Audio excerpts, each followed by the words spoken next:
Hello दोस्तों, I am Anand Raj from Katihar. Today I am talking about very beautiful topic pi. Topic नहीं, एक चीज है simple सा आसान सा कि पाई किसे कहते हैं, पाई का डेफिनेशन हम किस प्रकार से दे सकते हैं. तो हम लोग आसान तरीके से समझते हैं बिना देर किए. पाई क्या होता है? ये सिंबल होता है पाई का. पाई पाई का डेफिनेशन क्या होगा, किस तरीके से पाई को परिभाषित करते हैं? तो पाई को परिभाषित सिंपल और आसान तरीके से करते हैं वृत्त की परिधि एवं व्यास के अनुपात द्वारा पाई परिभाषित होता है. कैसे देखते हैं. ये सर्कल है जिसका परिधि होता है, ये ऊपर गोला का परिधि बोलते हैं 2 पाई r.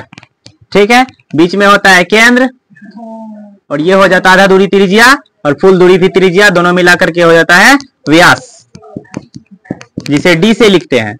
और ये आधा दूरी o से लेकर के a, ये समझ लीजिए पॉइंट, ये समझ लीजिए b.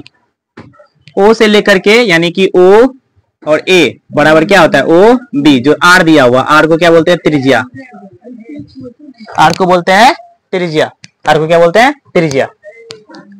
चलिए अब हम लोग देखते हैं कि वृत्त की क्या परिधि बटा व्यास का बटा क्या व्यास. वृत्त की परिधि क्या होता है? अभी तुरंत लिखे हैं 2 पाई r. ये गोला परिधि क्या होता है वृत्त का? 2 पाई r. और व्यास क्या होता है? देखिए तो d. अब बताइए कि 2 पाई और r और व्यास d के बदले क्या लिख सकते हैं? d किससे बना? एगो r कईगो r से? 2 r से. तो इसके बदले क्या लिख सकते हैं? 2r. ये r ऊपर नीचे खत्म, 2 खत्म, क्या बचा? पाई. हो गया परिभाषित. अब बात करते हैं हम लोग कि पाई कैसी संख्या है.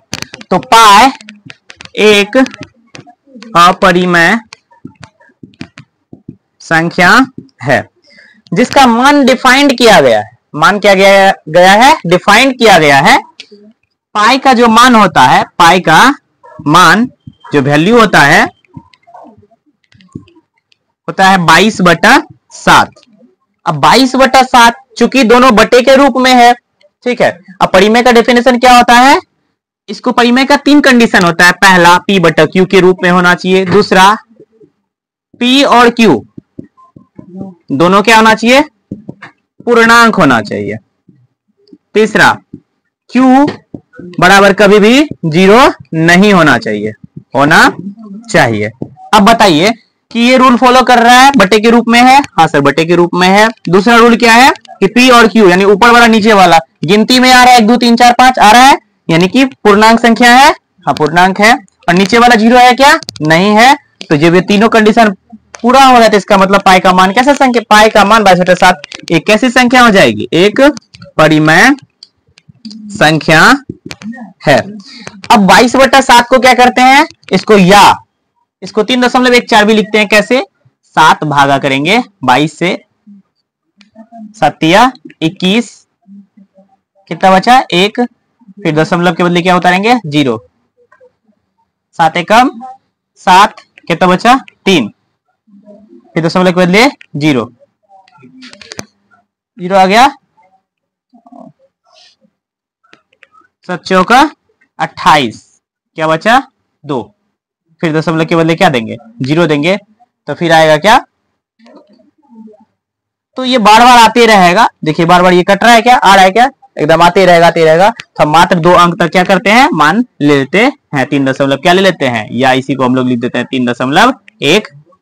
इस तरीके से पाई परिभाषित होता है. इसका मान बढ़ते जाएगा तो 2 अंक तक ही लेंगे. तो 3 दशमलव क्या लेंगे? 14. क्लियर है? ठीक है. तो एक आंसर आप लोग बताइए, सिंपल सा एक आंसर दीजिए कि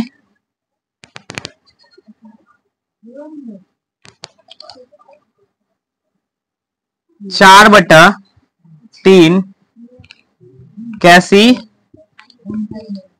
संख्या है? पहला परिमेय, दूसरा अपरिमेय, तीसरा दोनों, चौथा इनमें कोई नहीं। आप अपना आंसर कमेंट बॉक्स में कमेंट कीजिए। आपको यह वीडियो कैसा लगा इसे अवश्य बताइएगा।